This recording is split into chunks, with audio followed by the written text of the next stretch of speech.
Quote time on the way in. You are dumbing yourself down Don't to do make that. knuckle draggers and people who don't even like you feel comfortable. Don't never do You that. understand? You standing in the shade, my nigga. You turning down your light. You dimming your light to make who comfortable? Huh? You selling your body for what? For what? You're gonna be in a perpetual state of hell faster than somebody who's gonna be edifying their ancestors and have the audacity to be great. Fuck is you talking about? One time, y'all, we are back in the building. The gang is back. EFS podcast, the podcast for self-starters and those willing to make the most out of any situations, is back at you in the home turf, back in the stew. So I feel like a stranger in my own stew. I ain't been here forever. Welcome back. But we back. We rocking. Welcome the back. boys is back in the house. You know, shout out Yes, to my boy sir. Jarrell McNeil. 461 boys was up last episode. That was definitely a good episode. This time we are back in the house with the original team here for the EFS podcast. Hey. Me and Mr. Waldo Black Yeah, we back. in the building, man. And we back. How we feeling out here, man? We let the Feeling teams rock. Should we let it good, rock for man. longer today? Vibe out for a second. Hey, that's you fine, know, man. Let's rock out. You know, ain't see my guy in a minute. Well, I seen you, but I ain't seen you in here, you know. Man, we've been moving. Different vibe We when both we not have been inside the working studio. very Nah, hard. we've been working crazy. And you doing know? a lot. And it's good. It's Doing good a to lot. be busy, but it's good to be back. A little bit of leisure on your side too, which we're gonna get to in a little second. R&R. A little R&R. It ain't really R&R at the occasion you was at, I don't think. But Listen, you know, sometimes you gotta sit down and relax a little bit. no, I mean, you know, catch a couple shows or whatever. We'll let you tell the people when we get to that moment. But Sure. we back, man. Episode 17 is here. I'm your host, the man, the myth, Mr. EFS, D Burke. Again, back with the man Waldo Black for episode 17. Another audio occasion is coming at y'all. What's good? On Spotify, YouTube, and Apple Podcasts. So make sure you, as always, like, comment, subscribe, hit the bell, all of the other good shit so you get all the latest drops from the EFS podcast, because I think we've proved that we are churning these things out Yes, at sir. a steady pace, and we are here to keep this content thing rolling, and ain't no stopping, man. We got big things coming up, too. It's on the way. We ain't even spoke about it just yet, but, you know, got a couple things to sprinkle into the mix Don't want to going count the forward. bag yet, man. Yeah, nah, for sure. But, you know, we back in the building this evening. How you feeling, my guy? How I'm you feeling really good. It's a beautiful day. You know? You know what I'm saying? Got full breath in my lungs. Nice. Full activity of my limbs. Can't even remember the last time we actually recorded. Like, I think it was almost 3 weeks ago. It can be almost. Yeah, it might be at this almost point. 3 weeks. Bro. Yeah. You know, recording day and then drop days, it I kind know, of it's makes everything a difference. little bit foggy. But yeah, it's been a Yeah. while. You know, we had Yeah, things bro. out and running. All right, man. So we here. I guess we should update the people on how life has been for both of us since we were last together Yeah, on man. what was that, episode 15? Episode 15, Vince yeah. Carter episode. So we'll get into your situation in a minute. We had the Roots picnic that you was just at. I definitely want to hear. I got a lot to say. Yeah, I knew a couple people that's out there too. So I got a couple, I feel like half of opinions Delaware about was that. out there. It was crazy. Yeah, I had some homies from the town up in New York and Brooklyn that went out there too. Nice. You know, we'll speak about that in a moment. But I first and wanna hear foremost, you want to hear about your situation out yeah. Chicago, man. A lot of training, people man. thought I was going on like some kind of an actual vacation. First and foremost, it was not a vacation. I probably got more tired out there when I arrived to the time I left. Then it wasn't a restaurant or Constantly no, working, not a lot of R&R in this whole situation I had going on. We spoke about it beforehand. So shout out to the Chicago Meanstreets EYBL team. Gotta let people know in full what the details were. We kind Drop a of couple horns for him. man. Let drop him a get couple show, horns for him. yeah. Air horn. I didn't even get an air horn off when we first started this thing off. No applause either. Got to sprinkle that in the back end. But nah, shout out to the Chicago Meanstreets, the Nike EYBL team. Had a chance to go out there and work with them in the Kansas City session for Nike EYBL. Great experience. Right. Amazing, eye-opening thing for me. Now, I've seen it from afar, because, you just see it all over social media. I'm still tapped in with basketball in a big way. So I kind of know what things is, but I hadn't had a chance to see it up close. And I got a couple people that are involved in it that I know through basketball, people who are coaches, people who work for Nike, et cetera, et cetera. So I got the chance to go out there and work with the team, kind of coach them up, do a lot of, again, off-court things with them, like strength and conditioning. I did a lot of warming up with the team before the game started, and just general being around the group, for that. I was out there for 5 days total. Yeah. So a long time. I got there to Chicago. We had practice the first night, me and my boy, Jarrell, 461 boy. Shout to him. Before I even get deep into the story, he is he's the head coach of the 17 and under team. They have three teams, 17 and under, 16 and under, and 15 and under, and they compete nationally every summer through Nike. They're one of the teams in the EYBL, which is the Elite Youth Basketball League, and Nike is doing it very well. Yeah. I've seen it in social media, but it's different when you show up to the games and events, and then you see Bradley Beal right on the side of the court before you come to play your game with your team. Right. You play Team Durant. So it's a lot of NBA players that have teams in it, and it's like they're like kind of like a funnel system for them, like their AAU team on the grassroots level, and they're put in the Nike EYBL. It's 2 conferences, so you go through 4 sections of the summer. Spring and summer, really, because it leads into what is the biggest thing, which is Peach Jam. So basically, throughout the first 4 sessions, you're trying to qualify for Peach Jam, which is like the biggest fucking event for high school basketball all summer long. Ex-pros that were, in the league right now, guys who just got drafted, Lively from the Mavericks, actually was just playing in the EYBL 3 years ago. Yeah. So it's like these guys are coming on to great college careers. Some of them are going to the league. So they're putting out high. It's the cream of the crop. Yeah, it's the cream of the crop for like high school basketball. So, they're trying to compete in that and get to Peach Jam, which they were at last year.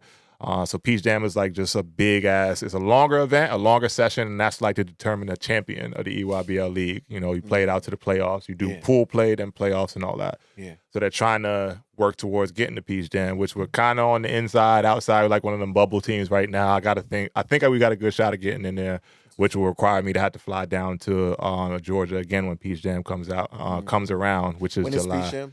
July 12th through like the 20-something. So it's like around the corner, not too far. Yeah, it'll be right there. It'll be right there very soon. So, best of luck to, us and the draws or whatever. Y'all, man. Yeah, so I'm part of the gang now, part of the team. It's good being around the basketball players again. It's been a part of my existence that I haven't been able to be that close to, which was like a core thing that we spoke about it. I work with younger athletes, so having a chance to get back into that kind of ignited a little bit of a fire within me to come back home and try to get things going in that way. And it was always my plan, but seeing it now, being at the events and all that, and then really just taking it in, it's like, yo, nah, like there's a part of yourself that you're not tapping into, and now you really gotta focus on hone in, man. Yeah, hone in. So, EFS train will be back, very, very soon. Got a couple people I'm talking to, maybe a few clients that are potential clients on deck to get me back in the water, working with the athletes and stuff again, and then only look to grow from there because, kind of got shut down with COVID, and then things got in the way, life got busy. I did it a little bit here and there, but never like consistently train with people like over a whole summer or over a whole year. Right.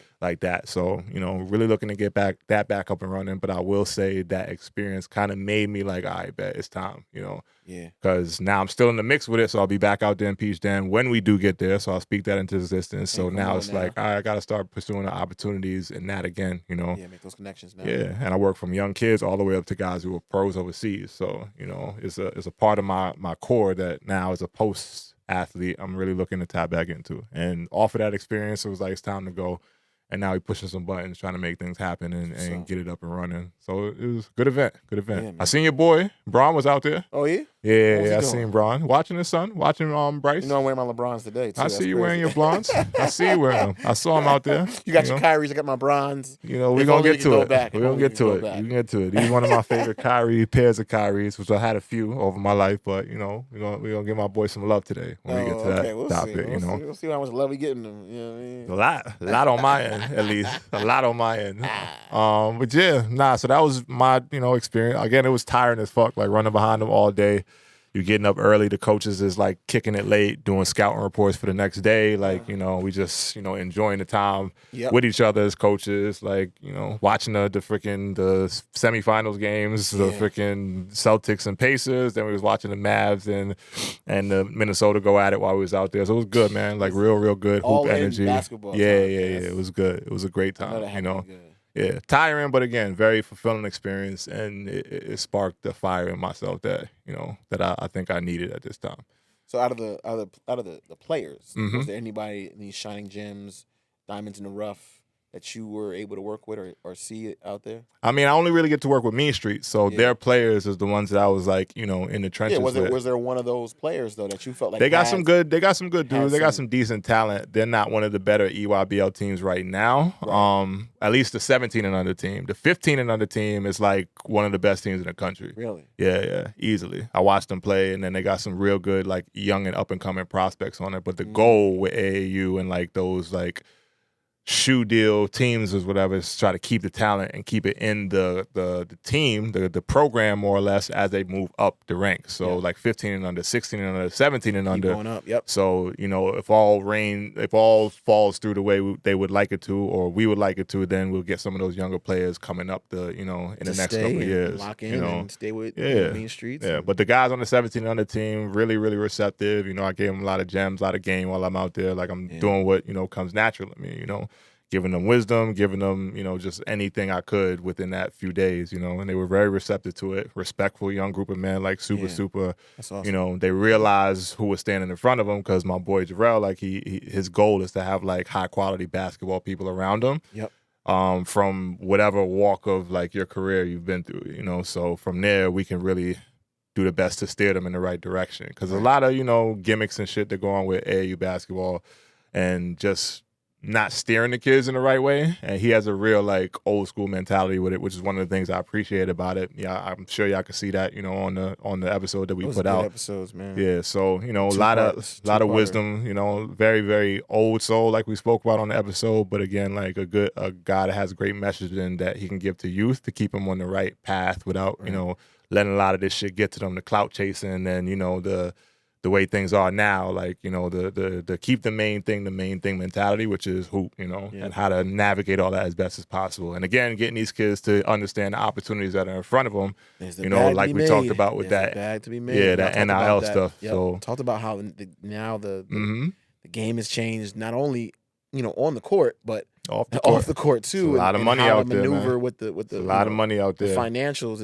is so important to set themselves a lot of money. So kids got to be ready for that. Yeah, man. Yeah, so great experience over. I could talk about it for hours at this point because we were shooting the shit, got to kick it. Like that's my guy. So regular stuff for us. So it wasn't anything out of the ordinary. But now having the opportunity for him to bring me into what he's doing currently and be of service to him and his athletes in a way, like, again, it's great. So was there any lowlights?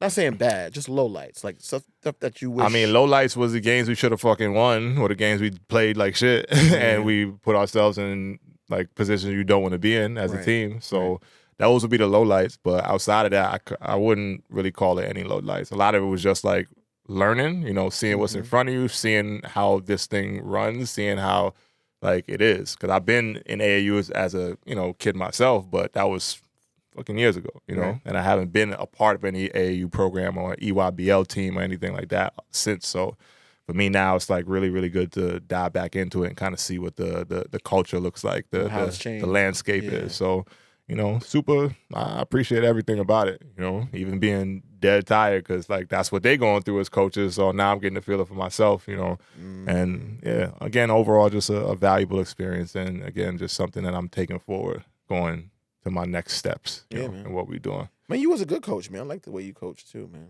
I mean, I remember you back in the day coming to your games, man. You had a good. You obviously was stern. You obviously was passionate, but you never were like, talking down to your players or anything like that. Not you just that had way. a real good approach to leading the team. So I know if he tapped in with you for a reason, it's because you're able to basically challenge, but be fair and be conscious of what they need without being like overbearing. You ain't throwing chairs out like your boy back in the day. What's that boy Bobby name? Knight? Bobby Knight. Nah, you can't even do that type of shit now. I'm just saying, up getting canceled. I know, right? Nah, but for sure. But I see what you're saying. I definitely understand. But it's like it is a thing to be able to learn coaching, and that comes with coaching in basketball. That comes with coaching in like the fitness side of things that I do, like learning how to coach people and deal with personalities, like mindsets, like people who have different, just in general ways of thinking, like how to connect with them and get the most out of them is something that's always like a work in progress as someone who comes from just being an athlete myself and just having certain mentality, which is like kill as best as you can. Get him. Right. So he got that dog in him. Having that be something that is now how I'm trying to transfer some of that to other people without projecting it on them and understanding that everybody else, like, they may not have it in them, though. Yeah, nah, for sure. Some people don't have the dog. Some people don't. And I've realized that even more so in trying to coach people, coach especially younger people, like young athletes. So you kind of see it early, but connecting with them is a challenge, which we also had a good conversation about on the episode, like how to connect with the youth. And, I have to connect with people who are even older than me, like 40, 50 years old, 60 years old that I'm training. So, for me, it's like how do you impact people in a positive way often comes through learning people in general first, Right. So, yeah. Not to pat myself on the back because I still got a lot to learn, but I think I'm a pretty good like person that like understands how to push people, or what buttons push to get the most out of them. I'm patting. I don't care. Nah, for sure. Listen, ain't nobody else gonna do it. Not really. Nah, I agree with that. But I like to maintain certain levels of humility because there's always levels. Yeah, I'm never a person that's going. Again, I don't try to skip the steps to put myself ahead of people who I respect and I look up to in that regard because. There's always a learning experience for me to try to make myself and sharpen my toolkit as best as I can. That's a callback to episode 13, EFS family. Was it? That was skipping steps. Oh, that was episode 13. Yeah, I forget the number. I remember the names, but I forget the numbers. But no, but that, what I'm saying, that was a joint. I remember that joint. Yeah. So, no, that's good, man. I'm glad you had a good time, and I'm glad you're back, man. Because I missed you. I was like, man, I want to do the pod. Appreciate it, man. My homie out in Chicago. Sorry, I had to get one off without with these crazy flights and Waldo Black is not off of the EFS pod. We just proving we can. But I love because like I think what happens is they see me enough, right? But when they see somebody new, they're like, oh. It's like a little like the numbers be going up. It's going up. Like y'all don't like me. Y'all don't like Waldo. What's going on? No, I'm just messing with you. I know y'all love me. I love y'all too, EFS fam. It's always good though to see new faces on the couch, and I think we're gonna work on some things to get more of that happening anyway. But 100%. Yeah, I'm excited that you're coming back. You got a fire. I can just see it in you. You got a fire lit in you, and it's uh-oh. This next Summertime, chapter, it's grind summer, like this is gonna be crazy because I just know you. Once you click into work mode or grind mode, it's hard to get you out of it. But two, you're gonna it's a challenge. You're gonna accomplish whatever you're setting your mind and your goal to. So it's cool. I'm a grind it out because I got a trip coming up. Outside of the EYBL, it's like a rest and relaxation trip that I'm taking, and then it's on. I'm talking about I'm going ham up until then. Okay, so you just take a couple days, reset, and then that'll be around my birthday. I'm gonna just take some time to appreciate. We about to go out. I'm gonna go somewhere and then come back, and my birthday's gonna be right after that. But when I come back, then let me know. Nah, I mean for sure. But I'm gonna take a little days of rest, relax, and then when I come back, it's super grind mode again. Yeah, like now the vision going forward is 100% clear, and it came off of that trip that I went on, and a conversation that I had with another homie that we'll hold for now because I want him to. He got some things going too, so I want him to get his thing rolling, and we keep it tight. But we spoke about it, but all in timing.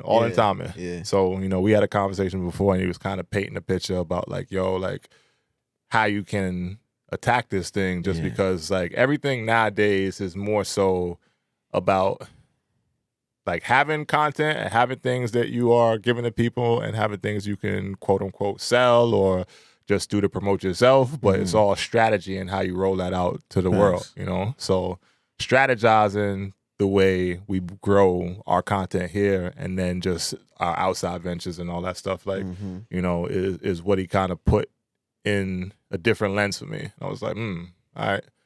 And on top of that, going out to the trip and again, that is a perfect few days where I came back. I was in a different, I wanted to freaking, it felt like, all right, now I'm ready to play a big game. That kind of vibe. I got my mind focused on one thing and, it's up. Speaking into this existence, we going places. Ooh. And, that's just the only way I'm looking at it. Because again, I ain't skipping steps to get there, so in due time. Let's go. In due time. Let's go, man. But yeah, enough about me, man. I just went for like minutes on minutes. Let's talk about this Roots picnic because I wanted to tap in with you after the weekend. This was just last weekend. My trip was days and days before that. So listen, my mama taught me something, right? And she said, "It's about to be soapbox Waldo." It's about to be soapbox. Oh Waldo. Shit, y'all! Soapbox Waldo. And you have now activated soapbox Waldo. Nah, on some real. My mom taught me when I was younger, right? She said, if you ain't got nothing good to say, don't say nothing at all. Right? They did say that. I got something good to say, which means I'm gonna say some good things.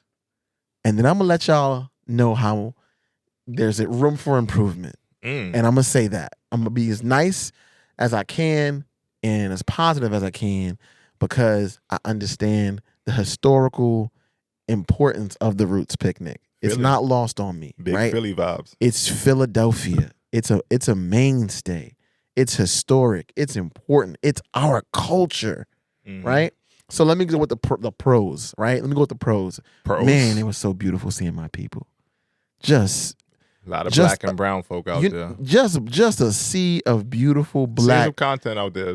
People and energy, us smiling, laughing, dancing. For the most part, no animosity, no issues, nobody even had a mean mug. Everybody was just love. It was love. Everybody was happy and moving about with a levity that I was very happy to see. Because so often I'll be at situations, parties, concerts, events, and it's just a rah-rah energy that I just never liked. It wasn't there. Right. It was beautiful to see, right? The acts, Marsha Ambrosia killed it. Wale had a show out there. Seen some clips from his show. Snapped. The Dream snapped. It was a lot of acts that DJ Diamond Cuts. Let me just say, DJ Diamond Cuts had to do like the time between acts, and she was snapping as a DJ. Yeah, she's a fire She DJ. made sure every half hour or 40 minutes of break in between acts, she took the show over and did the damn thing. That's why she's a mainstay of Philly too. Like, I appreciated Diamond Cuts because it was hard because you want to be close to the stage for the next act, so you don't want to leave, you don't want to go to the bathroom. Like, I know the festival you know vibe. how it is. You know what I'm saying? So we're there, we're enjoying ourselves, we're experiencing, we're right by the front of the stage, and I'm like, all right, we gotta wait for 30 minutes. All right, do I want to leave? I want to. But nah, she had it. She held us there, and I was like, you know what? I'm okay with this. Overall, there were some nice food trucks that came through. I would assume. I would hope at least. We'll talk about that more and expound on that a little bit. But for the 2-day festival experience that I partook in, I would say it was a decent experience. It didn't wow you. There's cons. Okay. Like I said, roll them out. Ain't got nothing good to say. I had something good to say, but now I'm going to say what the situation is. What the hell are y'all doing in Philly with the parking? What the hell are y'all doing, Roots Picnic? The streets blocked. Motherfuckers are just parking on the sidewalk. It's sidewalk and grass parking. It was the worst. Then I got random vendors running up to cars. I got people in the walkway of the street. Disorder. Cops doing nothing. They sitting around, these fat white cops just sitting around. I don't have a problem with fat white cops. You would be the fat white cop. But what I'm saying is, restore some order. People smoking weed. It's just open. It was chaotic. Just trying to get to the Roots Picnic. Then to find parking, y'all need to find a better place. Y'all need more order and more structure to this process. It's horrible. It took an hour, maybe 45 minutes just to get to the Roots Picnic and find parking. That is a massive problem.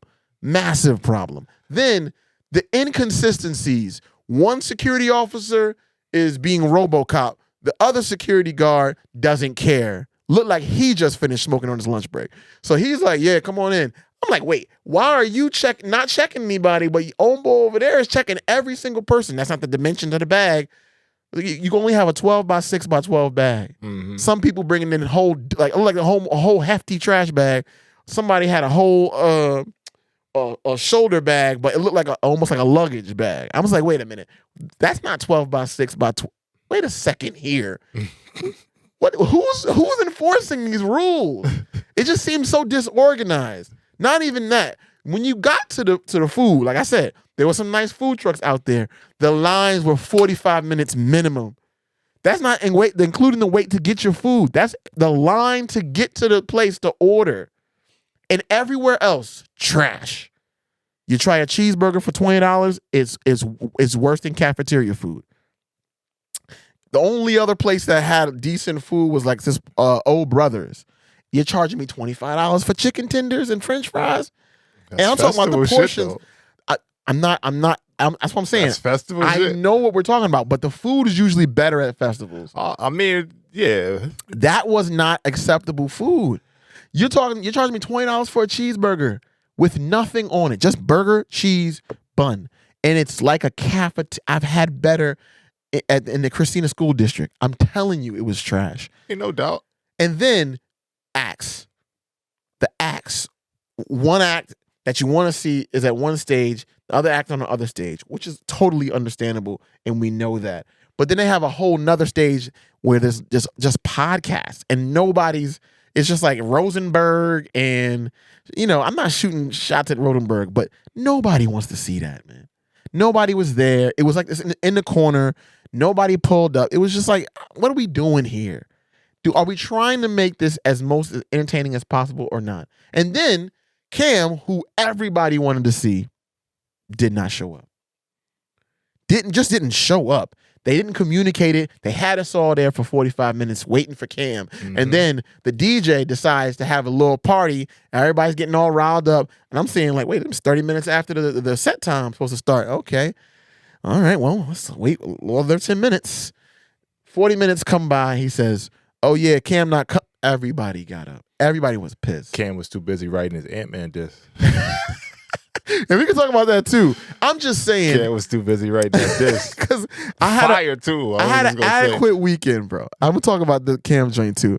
I adequate weekend, but I need us and just the organizers of festivals to be a little bit more considerate. You're not letting us bring any outside food in, so we don't have any option. That's a no-go. That's always a no-go. You don't have any option but to eat the shitty food that they provide. And then the shitty food that they provide is $40 for two people. Mm-hmm. Like, listen, I understand this is a privilege to do these things and to do these shows and to put all these festivals. And I get there's a high cost. I understand all that. But when you get to the point where you're doing all this, it's like there's a reason why Something in the Water didn't come back this year, because it's not looking feasible to do these shows and these events because they're not providing the value that they're supposed to bring. You get to see 9 different acts in one place, but the stages are the segments and the times are all over the place, and then the acts are canceling, and then you can't get to. It's just not structured in a way that's feasible anymore. And then you're not streaming it online at all, or not letting people see it. You can't give it away for free. Even if you put that as a part of you have to have your ticket number to access the stream or something. I don't know, but it just doesn't seem like we're thinking about it as best as we can to make these events, I guess, beneficial for everybody. Oh, second day, by the way, I got me a big ass bag and I snuck food in because I realized, listen, these niggas ain't checking. I knew the security guard to go to this time. I went to the same boy that was letting people in. I went like, yo, me and you. What you supposed to do. I did what I was supposed to do. Hell yeah. I said I got my snack, got me a little sub. I was like, I'm not paying $20. Oh, $10 for a small Rita's water ice. No, we're not playing this game. But anyway, festival shit though.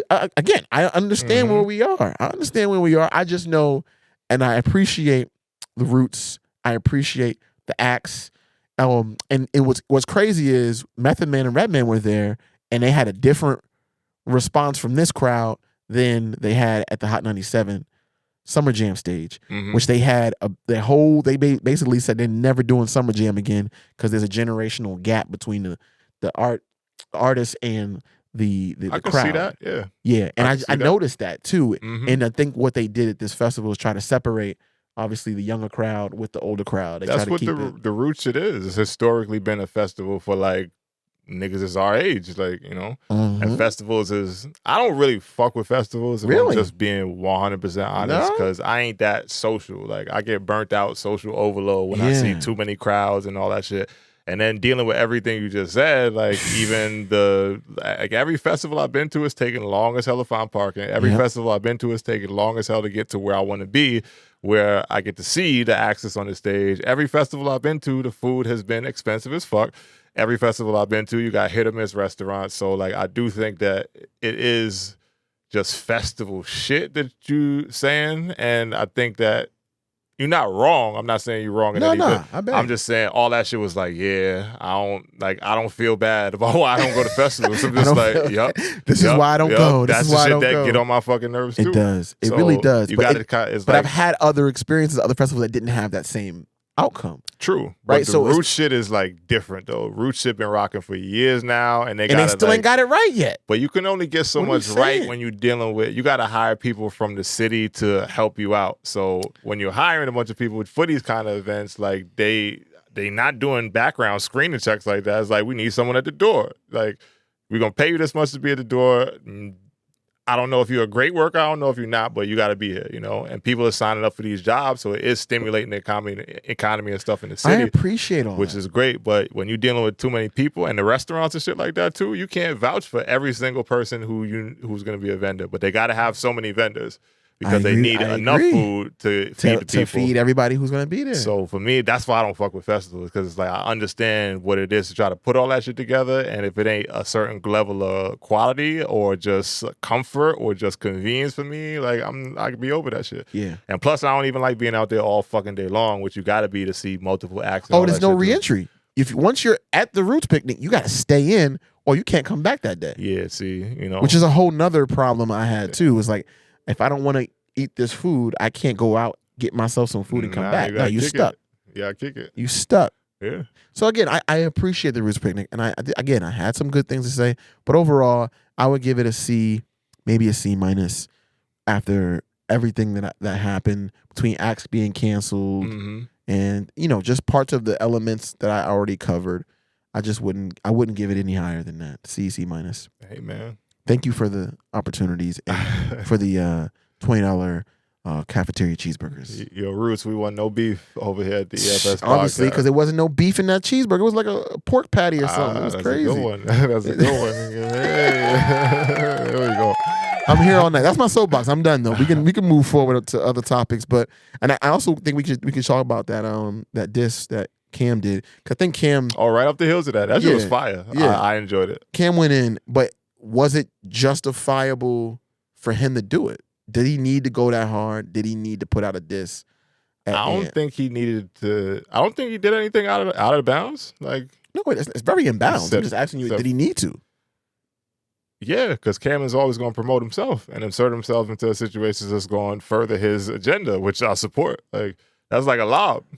You know, I watched the episode of It Is What It Is after he put the diss out. I watched the whole, episode after. What was he spoke about the situation. I didn't watch it. What are you talking about? Yeah, he spoke about the situation, just like when he saw it, he didn't feel like, he wasn't mad, but he was like, oh, I got to respond to this shit, Yeah. Because I gave him props. So even him being in that position to say, fuck buddy, and, the whole receipts thing with Anthony Edwards and all that, he was like, which I thought was a beautiful ad too. I thought it was a good ad. That was a great ad. He gave the ad props. He said, yo, the ad was fire. Like, I like the ad. He was like, but I understand what that shit was. And he related it to a conversation that he had with Adidas.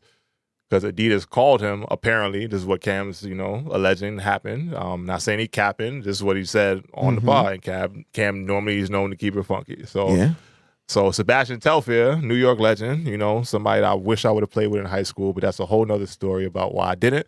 For another day. But Sebastian Telfair is a legend in the New York high school history, made it to the NBA, all that shit. And he was an Adidas, he was signed to Adidas. He came up the Adidas ranks back when AAU, in my days, when Adidas was one of the biggest, shoe lines on the AAU circuit. Adidas, Reebok, Nike wasn't even that popping like that at that point, but either way, Adidas was running shit. So they signed Sebastian Telfair. Sebastian Telfair makes it to the league, et cetera, et cetera. So now, post-career, he did an episode of It Is What It Is with Cam. a lot of people tapped in on that shit because people love Bad shit. He was also on Matt Barnes and Stack Jack shit. So he been making his rounds. Yeah. But on the episode of It Is What It Is, he didn't have the most kind things to say about Adidas apparently. So Adidas reached out to Cam from what Cam said. And basically was like, yo, like, what can we do to, like basically men shit. Not even men shit, like basically like, what can we do to have you not talking bad about Adidas on, your episode or whatever? And he was like, it wasn't me, that was Sebastian Telfair. Like, if you want to contact him about that shit, go for it. But I ain't got nothing to do with that. So apparently what Cam is saying is off of that situation, they then took the chance to insert the whole Anthony Edwards, situation to where he takes some receipts off of a tweet because Cam didn't even say that shit. Cam said he didn't even remember tweeting that shit that he tweeted, but they found a tweet that said exactly what was on the receipts. Yeah. Like Anthony Edwards is an all-star, but he's not a superstar. And then like has, Anthony Edwards, oh, fuck buddy, So Cam was like, all right, like, it's fire because you put my name out there, so you're just making what I'm doing bigger anyway. But, I'm going to throw my diss back. But he said now he's creating a documentary, so I'm going to see what he follows through with. Interesting. About all the athletes that wore Adidas's and got injured. Ooh.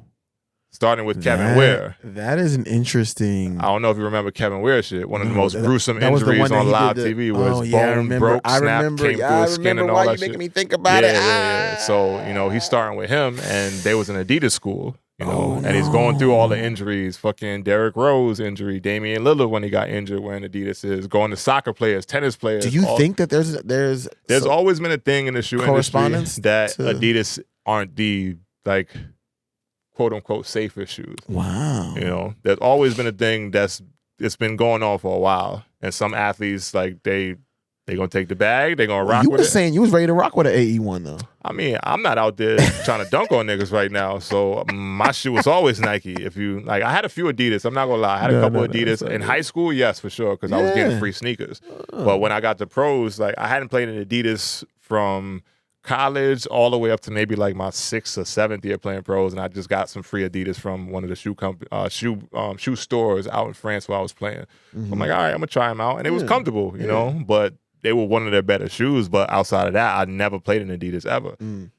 Outside of just a couple times I named, I'm Nike to the core, Nike still. Shout out to the EYBL. I got Nikes from them, so I'm a Nike guy. Makes sense. There's always been a thing with Adidas to where it's like, are they a safe shoe to play in? And there are people that say like, nah.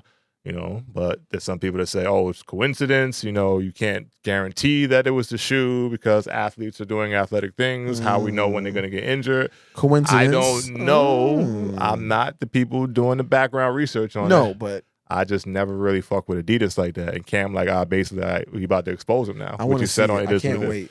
We're going to see. He looked serious. He looked like he was trying to follow through with it. He posted something about it on his story, on his feed. I think it was today. So I seen it. It looked like he actually going through with it. So we'll see.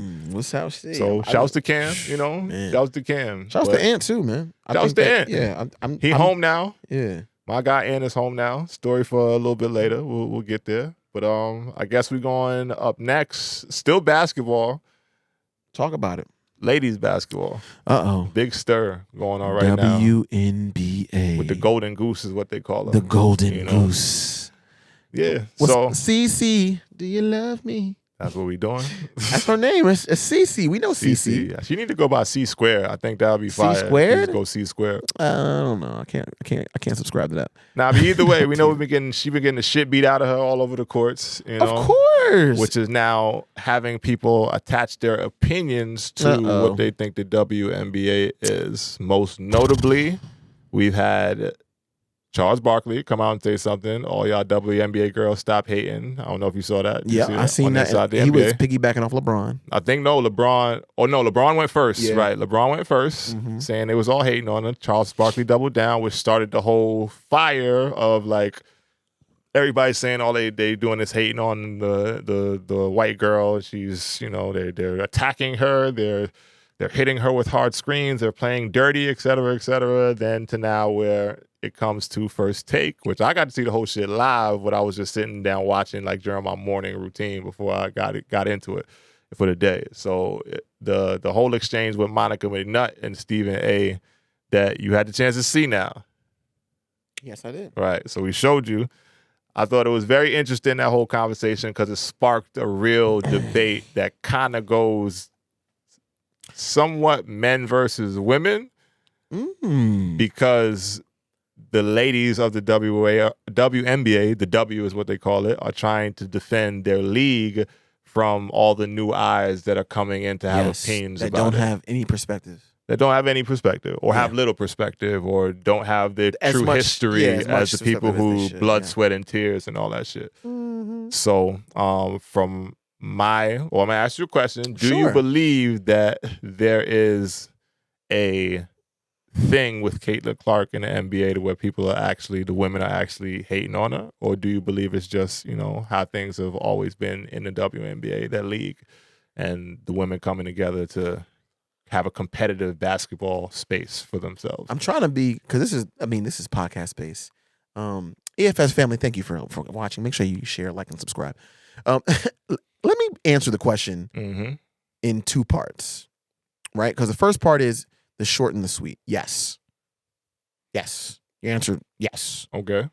But when you get into the nuance of it all, I do believe we are hyper. It's a big word now, nuance. Yeah, come on now. It's like here? This is Waldo Black. Hot topic word, nuance. I've been hearing it a lot, especially from the ladies. So it's very nuanced, because you're looking at it from the vein of the WNBA, but are you trying to compare it to anything? Or are you just looking at it as its own thing? Because when I look at it, I try to look at it as any other sport, not necessarily just NBA. I look at it as any other sport where there's going to be dirty plays, there's going to be rough housing, there's going to be things that happen in any sport where there's physical contact. I think we glazing CC a little bit. I think because it's CC, because she's the princess of the WNBA, right? I'm just putting it out there, and I'm framing it in that context. That is not personally my feeling. I'm just saying that's the framework they put on her. She's the savior of the WNBA. The entire weight of the league is on this young girl's shoulders who just got out of college. I think when you look at it from that scope, it's the perfect story. It's the perfect storm, right? As far as what? As far as we need to make her the David to the league as the Goliath. I always look at the coincidence of things and how things. She went to the number one draft pick team, which means potentially the worst team that she could go on. They're trash. I'm not trying to hate on them, but I'm just giving it the real. They're trash. Right? So now she has to pay her dues. Right. She has to fight the entire league, right, and outperform any other rookie because the weight of the league is on her. She has to be on her A game. She can't show disrespect because then that's unbecoming. So she has all of the chips stacked up against her. She's still disrespectful though. I'm not saying that she's not. I'm just saying popping her all shit. of these things are supposed to be like what this person who's the savior of the league is supposed to do. And there's supposed to be people hating on her. That's part of it because it makes for great television. It makes for great entertainment. If she went in and was cooking everybody, it'd probably be entertaining too. But it just wouldn't have that same sizzle. It wouldn't have that same pop. My opinion is this is a part of a greater narrative of the WNBA because now the eye's going to be watching. Everybody's going to get a little bit more shine, a little bit more looks at, oh, who's did what to who? Now, people I don't even heard of now are now getting brought up because of the things that they're doing to Caitlyn. If it wasn't, if it happened to any other player, it probably wouldn't even been a conversation. I mean, but when it happened to Cece, most notably it happened to Angel Reese. Like she got thrown out there. They wasn't talking about that shit. They talked about it for about a good day. Not even. Maybe a day and a half. They showed the highlight, and then that was it. It wasn't a whole topic on First Take. Like, no. And they acknowledged that too. Like, the only reason we're talking about this is because it's Caitlyn Clark. Exactly, and I think that's part of when you are the reason why people are watching. Yes, what happens to you is a bigger narrative. No matter what you're doing, whether you're doing something good, something bad, doing nothing at all. If she came in this league and was washed, it would still be the talk of the town. Everybody would still have conversations, and people still probably show up to the games because her name is synonymous with the sport now. It's beyond just WNBA. It's like basketball, Caitlyn Clark. This is true. I just think whatever she's doing, my take on it is, do I think some of the girls hating on her? Fuck yes. Yes. Like, yeah. and like Stephen A. and everyone As they said, like, should, I too. think it's justified because if I'm putting my blood, sweat, and tears into this game and some little white girl come in and start dancing around shooting threes, and now she's the face of the WNBA, like, it would cause some level of resentment because it's like, my nigga, I've been here for forever. Well, Like, then they keep going back to the whole Caitlyn Clark and Asia Wilson thing. Like, Asia Wilson been dominating, and now the league is, like, really just only, like, not to say that she don't get her shine. She get her shine. They're supposed to be having a shoe for her, like, pretty soon, a signature shoe, from what I understand. Falling in line with the Ionescu's and the Sabrina ones and all that. So like, they are giving her some level of, like, notoriety and respect, I guess, for the work she put in. But I do feel like they've ushered Caitlyn Clark into it because Caitlyn Clark is the white girl that's marketable, Like, when it's a bunch of black girls, a lot of them, and this is no disrespect because everyone has the right to live the way they want to live, be who they are. But when it's a bunch of black girls who most of them are a little bit on the quote-unquote rougher looking side, they got braids, some of them like girls, so it's like hard to sell the sexuality thing too and all that. There's like, a layer it's there too. It's all kind of layers to it, to where it's like you usher in the white girl right when the league is getting some notoriety, and then you make that the thing. Like, my boy Rel, he posed an interesting thing to me that I thought about, but then when I heard him say, I'm like, damn, I was really onto something. When he was talking about the girls from the WNBA that get endorsement deals, like the State Farms and all that, that shit, like Sabrina Ionescu, whatever, like, white girl, pretty, homegirl to play for the Aces. I'm blanking on her name. Kelsey Plum, sorry, Kelsey Plum. State Farm, all over, white girl, prettiest, whatever. They can market that. So for them, it's like, all right, these are the ones we gonna hang on to, like, and they not really giving too many of the black girls that been in the league for some time that kind of shine on the bigger stage. Like, Asia Wilson she's on State Farm too, I think. But I think her, like, she's just that dominant, So do you blame and even Angel Reese, like, the black girls that they put on, like, not to say they're not good. I'm not saying that they're not talented women, but I think that they put that in front of the masses because it's like, we want to have something to sell, which you got to have some marketability to it. That's what I'm saying. But I do think Caitlyn Clark is like the one because she's good. Like, we're not gonna front like she's not good. I'm gonna say, again, she is the white girl that they could sell to try to usher in a lot of things and create marketability in the league. So I do get that. So I do think it's like a media storm right now. I believe whatever happens to Caitlyn Clark the rest of the season or this season so far, we was going to hear about it anyway. No matter what. Like, no matter what, That's why when you said whether she was killing or like, this sounds like it's more like of a thing to bring up, like in topics and all that shit with her getting beat up and all that shit. If she came in, she dropped 30, I think they would like throw that shit in front of our faces just the same. Just as much. Yeah. It's her. So whatever's happening is going to create the buzz, and they've already started the machine, so it's already rolling. It's just now she has to go out there and actually show and prove in a league that's like, all right, like, we know you're good, but like, I think that, and it's not to say it's even a her thing. I think the shit that happens with her is competitive because we know she pop her shit. Like, she talks shit, she, makes a little comments on it. She got a little bit of shit with her. And I support that, if that's what you need again to get going. Like I said about Angel Weeks episodes ago, if you need that to be the best player you can be, go for it, you know.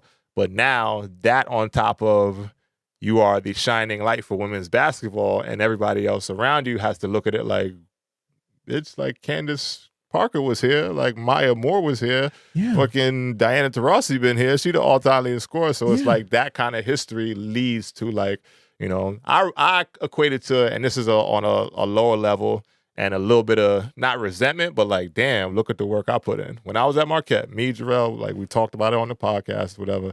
We started as a Nike school. Freshman and sophomore year. After that, D Wade was Converse, so we went to Converse. We hated Converse. We hated wearing them shits. The shits was trash. But we had to because D Wade was rocking with them. So at that point, like, this is his school, so we got to rock out. You know what I'm saying? We hated the fact that we left Nike. So for the last 2 years, when we was grinding, getting the school back on the map, and, Marquette is what it is now, has the reputation it has historically, but we ushered in a new generation of Marquette, like, being in the the heights, so like the top levels of college basketball and shit. So after we leave, they go Jordan, and been Jordan ever fucking since. So part of me is like, damn, and I noticed how some other niggas feel. It's not like we hating on it. It was like, damn, bro, like I wish we could have got some of that shine. You know what I'm saying? Like now he's getting Jordan bags ushered in, and you know, part of it is contracts and all that other shit. But we was like, damn, we missed the boat on some shit. But we started getting the ball rolling for that shit to take off. So I do understand the WNBA women and why they might feel like that, you know. But again, it's like, what you gonna do now? They already what you gonna do now? They already picked her. And I think about that. I think about how they since 2022 in the NBA, they do the Western Conference and Eastern Conference Final MVP.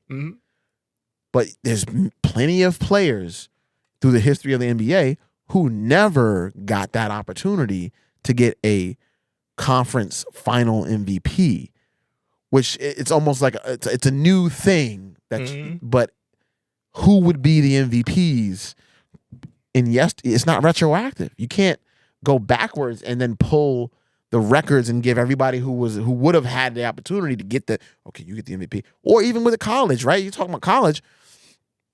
All these kids making buku bucks. Wouldn't you like to have had an opportunity to make that news drop hundreds of thousands of dollars? I don't know if you saw the news. I know I saw that they made the settlement. Yeah. Pay, like, you know, and going back to 2016, they're giving the money back. And I'm mad as hell. I'm like, you missed the cutoff, brother. 2009, you missed the 11, cutoff, 12, brother. 13, what the fuck? Like, I understand, bro, but you can't go back. There's nothing. You can't go back, but it do make you feel away. Feel it. It does work, make you process feel through away. those emotions, right?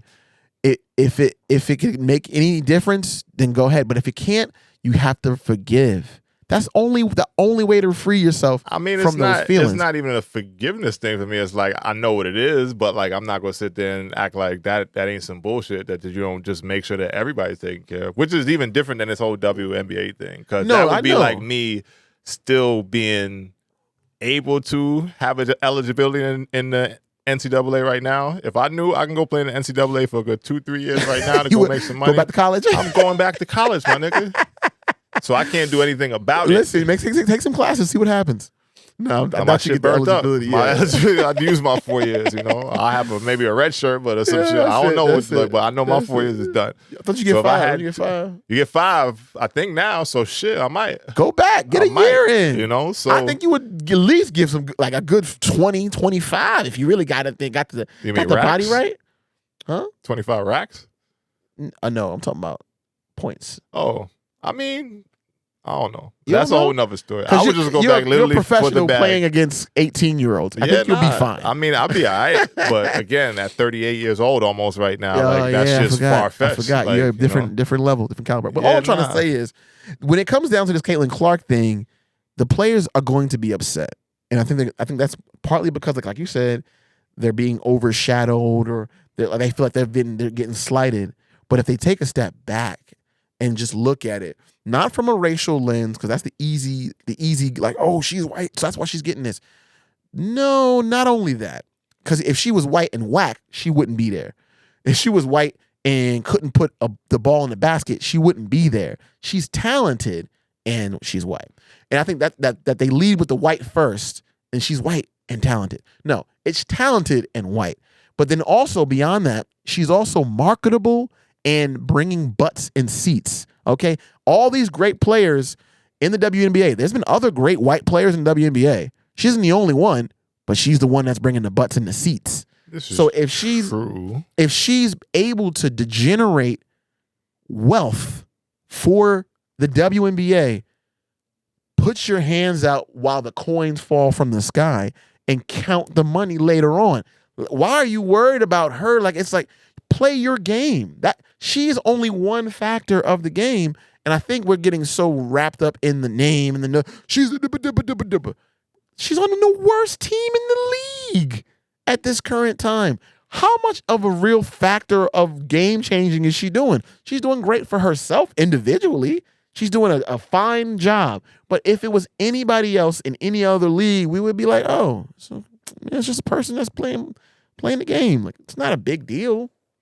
I mean, it is a big deal, again, just because of when it's coming into play, you know? Like, my thing is, and it's going to be interesting to see what happens going forward with the new levels of like media attention on women's basketball in general. I'm excited for it. Like, you know, are they going to do the same thing for Juju Watson when she makes her way to Juju the gonna be WNBA? crazy when You know, because because to me, she's the next one. So is she going to get that kind of shine? She already had a little endorsement for the playoffs, the thing with the Juju bun when they put that shit on Joel Embiid. So like, are they grooming her to have that same kind of, you know, I don't think it'll be impact? to the level of Caitlyn Clark, but again, that's where it goes, the white versus black thing. It's marketability. I don't Juju's think marketable. Juju's, to me, is a her marketable athlete. If she's marketable, it would generate. If the numbers will tell. She's a freshman.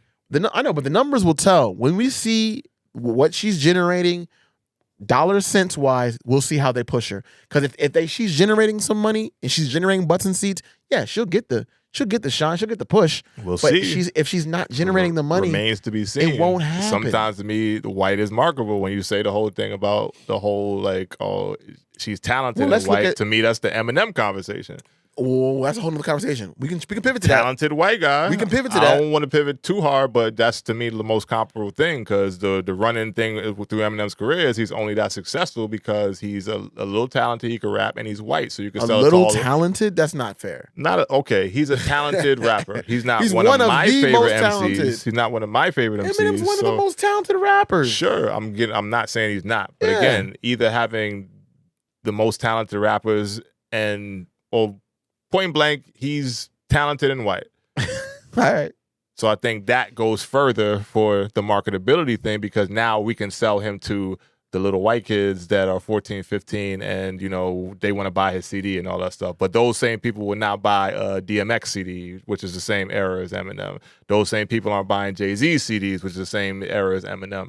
There's some white people who, and I'm not saying it for everyone, but I know I've heard this from, the only rap CD they had coming up was Eminem.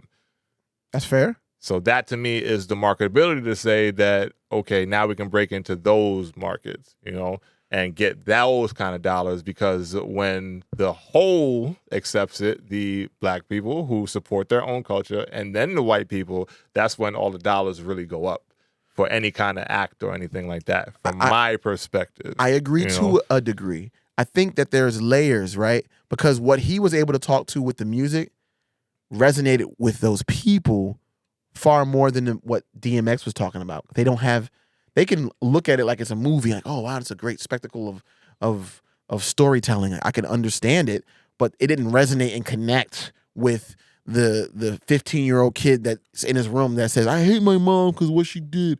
And that's what he was speaking to, those kids in those situations. And that's why they were buying them and spending the money and all that. I mean, maybe. And not only that, but we're also talking about who's paying. A lot of times we talk about it's a racial thing, but I also look at it from like, but who's niggas paying? don't pay for shit. We don't buying that shit. This is why I'm saying marketability often leans towards the white people, because you know they're gonna pay. If the WNBA is looking at who's gonna pay, then you have to look at it from a lens of how many black girls are going to say, Mom, I want to go to the WNBA game, versus how many white girls are going to say, hey, Mom, I want to go to a Caitlyn Clark game.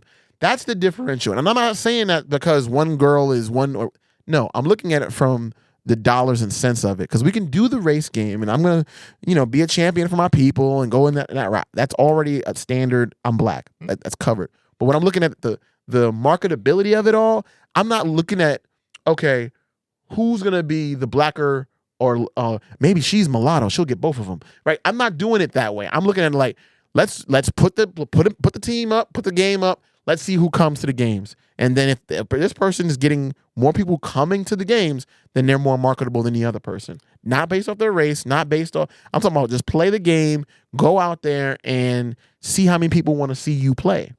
That's it. Same deal with why people pay NBA players 10 times more money than they play the WNBA players, because they bring more butts in the seats, they buy more, or they watch more on television, so more ads. 100%. It's like you just got to generate people to watch. I don't care how you do it, but you got to do it if you want to talk about how we're getting the dollars and cents. I get that. So I'm not even shitting on what's happening. I'm just saying we can look at it for what it is. Like, and say the white people just doing it because they're white. Yeah. All right, maybe. I know what it is. I ain't mad at it. Again, if it's going like they say, the rising tide, it lifts all the ships. So if that means some of that money sprinkled down to the girls that look like me, then great. Yeah, for sure. Ride the wave, which is what Stephen A's point was, like, ride the wave. But for me, it's like you can literally look at it in the face and see what it is if you're conscious enough, you know. And it's easy to say that, but neither one of us has been to a WNBA game. I have in the past. Yeah. Back when it wasn't that popular. What game? Like years and years ago. Was it Liberty or what was Liberty. It? Okay. Yeah, New York Liberty. It was years ago before that shit was all over the place. I want to say, not the last 5 years, but you know, I'm not gonna say I'm a women's basketball historian either. You know, so I'm just catching up with everybody else to where it's at now. I've always respected it. My favorite women player ever is Maya Moore. I seen her live in college when she tore Marquette apart. So from that point, I'm like, oh, she the one. You know, to then seeing her go to the NBA and then paying attention to a little bit there. Yeah. But you know, I'm overseas at that point, so you know, it's been hard to connect with just women's basketball outside of going out of my way to search for it. Which now it's like, all right, is Mackmore in the mix? I'm checking it out. I'm seeing where it's going. I like what they're doing, you know, as far as the league trying to grow. I saw it. I was like, well, they even trash it in the Fever. So I don't even know why you wouldn't want to go see them. Caitlyn Clark was coming. I was like, oh, let me go see Caitlyn Clark. See, marketability. You got you want to go out and see the game. I almost bought a ticket. I was like, nah, I'm not going. Hey, man, we go see. We'll see how she plays out. She's doing well. All the rookies in the WNBA, well, not all, the ones that are the top tier. Cameron Brink and Angel Reese, they all doing something well. Cameron Brink is leading the league in blocks. Angel Reese is leading the offensive rebounds. Caitlyn Clark is playing pretty well, but still getting an ass kicked. But they all got to go through what they got to go through. And I'm excited because this is the beginning of what I hope is Larry magic for the WNBA. That era of two big, different, you know, black-white, on different teams with a little bit of history from college. Yeah. It has all the makings of a Larry Bird, a little bit, Magic Johnson. It got that little bit rivalry. Of that. And I just wanted it to be handled appropriately. I think they need to get back onto the shared promotions. It should feel like it's a connection, not one-sided. I think that's an issue. I think because Angel Reese is generating, you know, butts and seats too. But again, I'm still just you made a point to say it. I'm just a fan of good games. I don't have a team. I don't have a team that I'm rooting for over any other team. I just want to see good basketball. I've always felt that way. I don't put myself into the space where I'm like, oh man, if this person doesn't win, I'm gonna be upset. No, I'm just enjoying the games. Have fun, ladies. Get your bag. Enjoy yourself. Don't get hurt. And don't let everybody get the bag. Yeah, you need the white girl, Caitlyn Clark, to get you a little closer to the bag because she's going to set the market. And go. When the market is set, that's when you really can get a look at what you can go out there and get. Them tickets, they were crazy. Yeah. I said, no, I just last year it was cheap. Trust me, I understand what star power can do to ticket prices. Bro, like I'm a Lionel Messi fan. You know that. When he came to Miami, to play in the MLS, fucking ticket prices. I wanted to go see him because I never seen him live. So I started checking out ticket prices ridiculous. And I saw what they used to be versus what they are now. I'm like, this is fucking nuts. Highway. I'm not paying. Robbery. I'm sorry. And I'm not going, you know, I'm not saying it is expensive is relevant. Yes. Like I wasn't paying $700-something for 2 tickets to go see Leo Messi this summer. I'm like, nah, you know, I'm cool on that. You know, I'll watch it. And that's my, you know, and I bought the Apple Pay shit. I mean, the Apple TV shit, so I can watch and play whenever, like the league pass for the MLS. I'm like, that's my contribution, bro. There you go. Know, but outside of that, but that's star power for you. So I do get it, marketability, all that shit. But we'll see how the rest of the NBA season plays out because I'm sure there's something else gonna happen that they gonna throw in front of our faces with the Golden Goose. I'm enjoying the G League at this point. I'm just gonna go to the G League and I'll sit front row at Chase Fieldhouse. Oh yeah, you be at the G League games. I'll be at the G League games, man. And we were champions. Is that past year or the last season or the season before that? Either one. We were when Mac McClung was there for the Chase Fieldhouse. We were champions. I was enjoying it. Right. I mean, sitting front row courtside. I'm like, you know what? I could do this. I can enjoy this. I'm still courtside. I may not be courtside at the big NBA stadium, Wells Fargo in Philly, but I'm courtside. I'm okay. I'm all right with it. I live with it. Hey, man, it is what it is. Course We're going to transition over to men's basketball now because we get the ladies out of here. Ladies, you know, Appreciate love y'all, ladies. but it is what it is. Keep It's killing finals shit. time, the high stakes, the highest of stakes of basketball. One time for the finals. Been waiting all year for this. You know, we are right on the cusp. Game 1 is tomorrow. By the time this episode is out, game 1 will be over. Game 1 will be over. Game 2 will be the day of release because they put 2 days between the games. Game 2 tonight, y'all. So game 2 will be tonight if you're watching this today. Yeah. And I'm hyped, man. I'm hyped. So let's do it. I just wanted to be fun about it. Let's pretend you know the end. Let's just see how it happens. Who do you think's gonna win? What's the Mavs in 7? So I'm saying the first game. Who do you think's gonna win the first game? First game, I don't give a shit about. Come on. I really don't. I hope the Mavs win because that's going to put us up 1-0, but I think you're going to find out a lot about how the rest of the series is going to go from game 1. From game 1. Yeah. My pick is Mavs in 7. I don't really give a shit who win game 1. I don't. I think Boston got this. You think so? It's at their home court. Hey, man. It is. Right? It is. And I think they rested They'll have up. a strong start to the series. They're rested. They're ready to go. Mavs is pretty rested too. I mean, yeah, but they had a little bit more time. They did. Sweep versus 6 games. Yeah. Yeah. Sweep versus 6 games. So yeah. I just think that's a fair. That could work against them though. It's true. A little too much time off. That rust, them nerves start to settle in when that boy Luka the Don and Kyrie shouts to the Luka the Don. You know, Kyrie Irving. I see the media parade right now around my guy. You know, I'm a Kyrie fan. I can tell. You know, I've been vocal about it. I love his game from time he came into the league. I love the player that he's grown to be. 7 years it's been since he's been to the NBA Finals. I mean, I'm happy for him. I'm happy for him. I'm happy to see him get this just due because even more so coming off of the media storm and fire that he created years ago. Some of it self-inflicted. Yep. I am real enough to say that. Yep. You know, I'm not a dummy. Like some of that shit. And I've been critical of Kyrie before in my own personal, like before I was a content creator. You know, what can you be critical of now? Come on, you want me to go in? Go ahead, try. Listen, because I got a defense for it immediately. I just feel like all of this. You took 7 years to bounce around to a bunch of different teams to end up back to the finals when you could have just stayed where you were with LeBron and went back. You sound like LeBron right now. Oh, here we go. You sound like LeBron. This is why I'm wearing my LeBrons and you're wearing your Kyries. I see. And this is unplanned, but end of the day, like you sound like LeBron right now. But what we're saying is you went all the way around the world to end up being a 2-man to the white boy versus the. Like I just don't understand. Is he the 2-man to the white boy? So you're not saying Luka is the benchmark of that team? Or are you saying? Of course he is. Okay, so but that team don't do what it does without Kyrie. That's the same thing with LeBron. Easily a fact. Yeah. But I'm saying you're playing 2-man to the white boy when you could have been 2-man to LeBron. I don't understand why he you was went already that route. 2-man to LeBron. LeBron doesn't win a ring without Kyrie Irving.